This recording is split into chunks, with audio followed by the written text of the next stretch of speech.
In this video, I will tell you about the military classes and Empire class and how to be the best soldier you can be. The Footman class is the perfect class for someone who is beginning to enjoy battle but does not have much experience and should not give orders.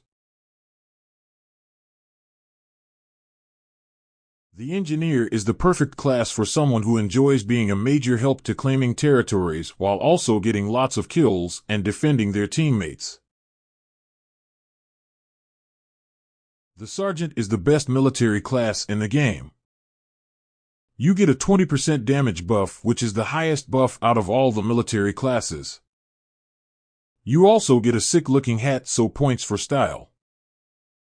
Another one of its features is good footmen will see you as a higher rank and you can lead your team to victory by giving proper orders. Overall, this is the ideal class for an experienced player trying to have as many kills and wins as possible. The Warden class is by far the most profitable military class in the game. This is because of its unique feature to being able to arrest someone and offer them bail, which can be between 500 to 100 coins, of which the Warden gets half of. The big drawback of this class is only one Warden can exist on a single team at a time. The Warden spawns in with a cavalry sword, which is a relevantly decent sword. Overall, this class is perfect for people who get a lot of down people and want to make a profit while still having fun. The General is a class that can determine whether your team loses or wins by the general's skill level and battle knowledge. The General does 10% more damage, which is a relatively decent buff.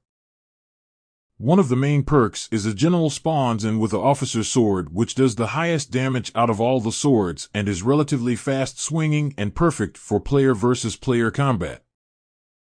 The General has the unique ability of placing down a flag that your teammates can spawn at how they would spawn at a territory. The General overall is a strategist's class and should not be used by someone who has no intention of commanding many soldiers.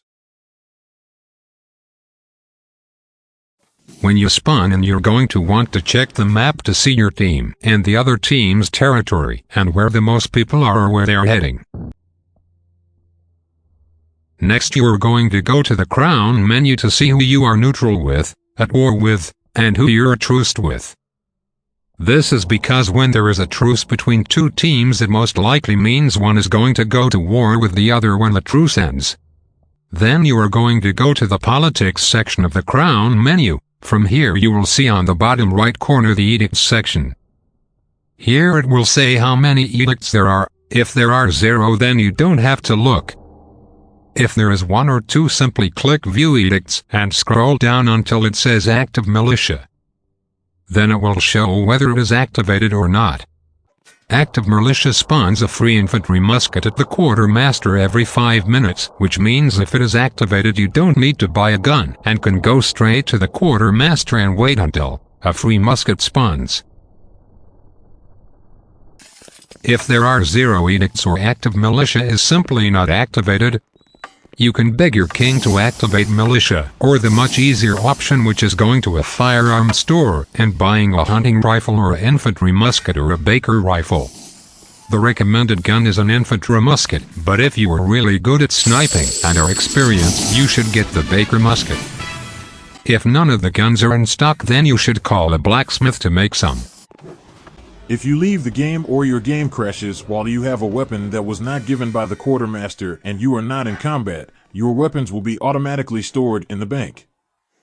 So if there is a bank in your town, make sure to check it for any weapons you need to avoid paying for them.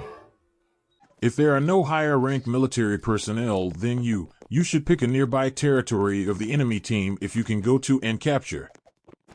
In the scenario, there is an experienced and higher ranked military personnel than you, like a sergeant, warden, engineer, or general. Then go up to the highest ranked one and ask for orders, and then follow them. Make sure to let your team know in team chat what you are doing. Make sure to always have vigilance and alert when going into the battlefield. You can see here there is an enemy sniper at Watermill.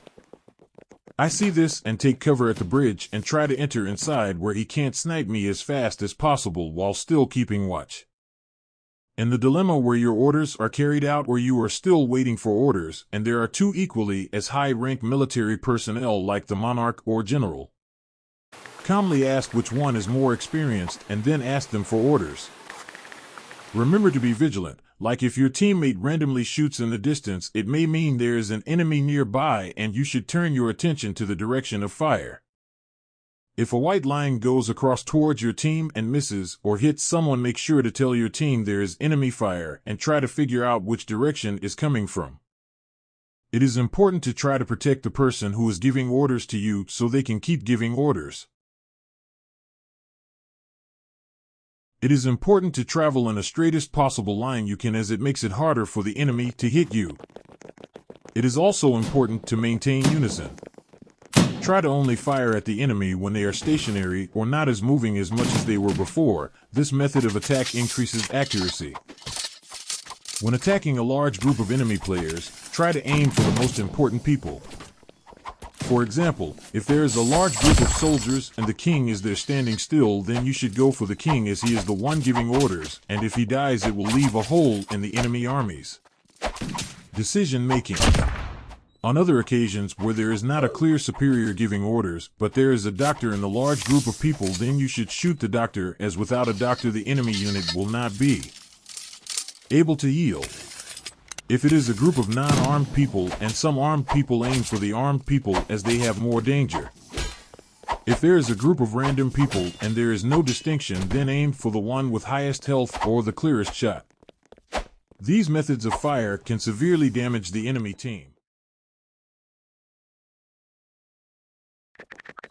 If you encounter someone with a higher rank than you, such as warden, king, or general, then ask them if you should form a unit of your own or stick with them. If they give you orders, you must follow them as they are a higher ranked player and have more battle knowledge.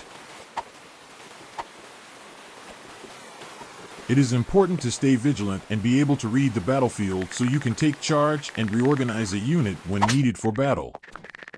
It is also important to act as a lead or marker so soldiers can use you as reference for what they need to do.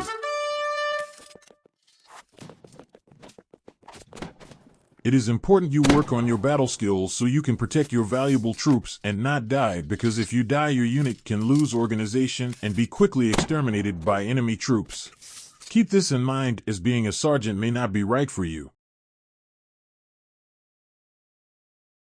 The first thing you want to do as engineer is to obtain an axe that is not rusty from the tool shop or from the bank if you have any axes stored in there.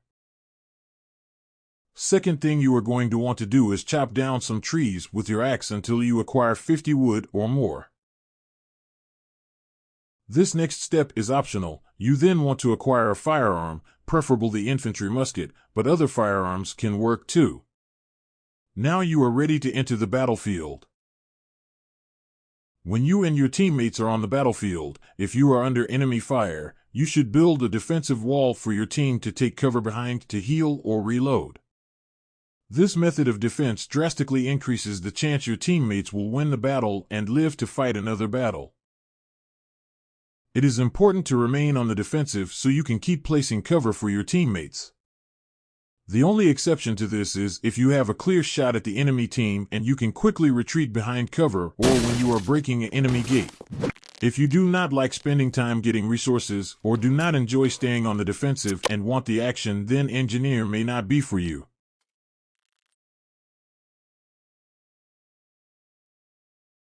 The general is the most important class in the game besides monarch. You can command your entire team to victory.